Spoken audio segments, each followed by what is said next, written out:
ஒரு கேப்டனா இருந்தா ஃபயரா இருக்கணும். கன்சிக்யூட்டிவா இருக்கணும். வேற லெவல்ல இருக்கணும் அப்படின்னு சொன்னதுக்காக வேற லெவல் பெர்ஃபார்மன்ஸ் வெறித்தனமா பெர்ஃபார்மன்ஸ் பண்ணீங்க அப்படின்ற அளவுக்கு வந்து பாத்தீங்கன்னா, பிரமிக்கிற அளவுக்கு வந்து பாத்தீங்கன்னா சுமன் கில் பெர்ஃபார்மன்ஸ் இருந்ததுன்னே சொல்லலாம்.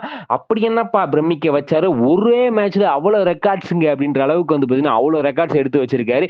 என்னென்ன ரெக்கார்ட்ஸ்ன்றத ஃபுல்லா சொல்றேன். ஸோ வந்து பாத்தீங்கன்னா, டே 4 டெஸ்ட் 2 அது வந்து பாத்தீங்கன்னா, இந்தியா அப்படியே கன்டின்யூ பண்ணி ஆடுனாங்க. ராகுல் வந்து ஒரு 55 அடிச்சு அவுட் ஆனாரு. அதுக்கப்புறம் கருண் நாயர் ஒரு 26ல அவுட். அப்படி போயிட்டு இருக்கும்போது ரிஷப் பண்ட் வந்துட்டு பாத்தீங்கன்னா T20 தான் ஒழுங்கா ஆட மாட்டான். டெஸ்ட்ல T20 ஆடுவேன் அப்படின்ற அளவுக்கு வந்து பாத்தீங்கன்னா 58 பாலுக்கு 65 ரன் வெளுத்து வாங்கிட்டு அவுட் ஆயிட்டாரு.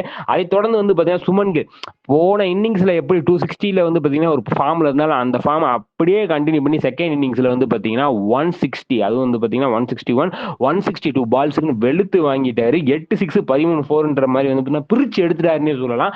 அந்த அளவுக்கு ஒரு பெர்ஃபார்மன்ஸ். சுனில் கவாஸ்கர் ரெக்கார்டு 50 வருஷத்துக்கு மேல வச்சிருந்த ரெக்கார்டுங்க அதை உடச்சிட்டீங்களே அப்படின்ற அளவுக்கு வந்து பாத்தீங்கன்னா ஒரு இண்டிவிஜுவல் பேட்ஸ்மென்ட்ல வந்து டெஸ்ட்ல வந்து பாத்தீங்கன்னா 2 இன்னிங்ஸ் சேர்த்து அதிக ஸ்கோர் வந்து பாத்தீங்கன்னா சுனில் கவாஸ்கர் 300 பிளஸ் வச்சிருந்தாரு. அதை வந்து பாத்தீங்கன்னா மனுஷன் 430ன்ற மாதிரி மாத்தி விட்டு அப்படி அந்த அளவுக்கு ஒரு பெர்ஃபார்மன்ஸ் பண்ணிருக்காரு சுமன் கில்னே சொல்லலாம். அது மட்டும் இல்லாம ஒரு டீமா 2 இன்னிங்ஸும் சேர்த்து வந்து பாத்தீங்கன்னா 1015 ரன்ஸ்க்கு மேல வந்து பாத்தீங்கன்னா இந்தியா அடிச்சிருக்கு. இது வந்து ஒரு டாப் 5 டீம்ஸ் லிஸ்ட்ல வந்து பாத்தீங்கன்னா இப்ப இந்தியாவும் வந்திருக்குன்னே சொல்லலாம். அது போக வந்து பாத்தீங்கன்னா இன்னும் வந்து பாத்தீங்கன்னா ஏகப்பட்ட ரெக்கார்ட்ஸை படைச்சுக்கிட்டு இருக்காரு. அதுல வந்து பாத்தீங்கன்னா நான் சொன்ன மாதிரி வந்து ஒரு 2 இன்னிங்ஸ் சேர்த்து வந்து பாத்தீங்கன்னா 400க்கு மேல அடிச்சது வந்து பாத்தீங்கன்னா டாப் 5 லிஸ்ட்ல சுமன் கில் வந்திருக்கு. அதுக்கு முன்னாடி பிரைன் ரலா ஒரே இன்னிங்ஸ்ல 400 அடிச்சு வருவாரு. அதுக்கப்புறம் வந்து பாத்தீங்கன்னா குமார் சங்கக்காரா அதுல அந்த வரிசையில வந்து பாத்தீங்கன்னா சுமன் கில்லும் வந்திருக்காருன்னே சொல்லலாம். ஸோ அப்படி போயிட்டு இருக்கும்போது அவர் 161ல அவர் அவுட் ஆக அதுக்கப்புறம் வந்து பாத்தீங்கன்னா ரவீந்திர ஜடேஜா ஆடிட்டு இருந்தார் 69 நாட் அவுட். வந்த நிதிஷ்குமார் ரெட்டி வந்து பாத்தீங்கன்னா ஃபர்ஸ்ட் இன்னிங்ஸ் எப்படி ஒரு ரன் அடிச்சாரு அதே மாதிரி இந்த இன்னிங்ஸ் ஒரு ரன் அடிச்சுட்டு அவுட் ஆயிட்டு அப்படி வாஷிங்டன் சுண்டர் ஒரு 12 ரன் இருக்கும்போது வந்து டிக்ளேர் பண்ணிட்டாங்க.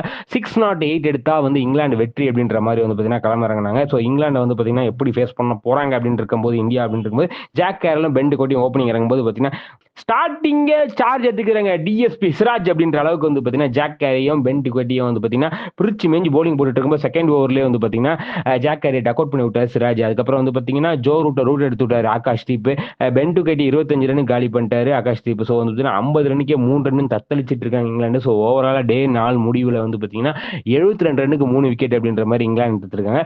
ஸோ வந்து இன்னும் வந்து 536 ரன் எடுத்தா இங்கிலாந்து வெற்றி அப்படின்ற மாதிரி வந்து பாத்தீங்கன்னா ஒரு டார்கெட் இருக்கு.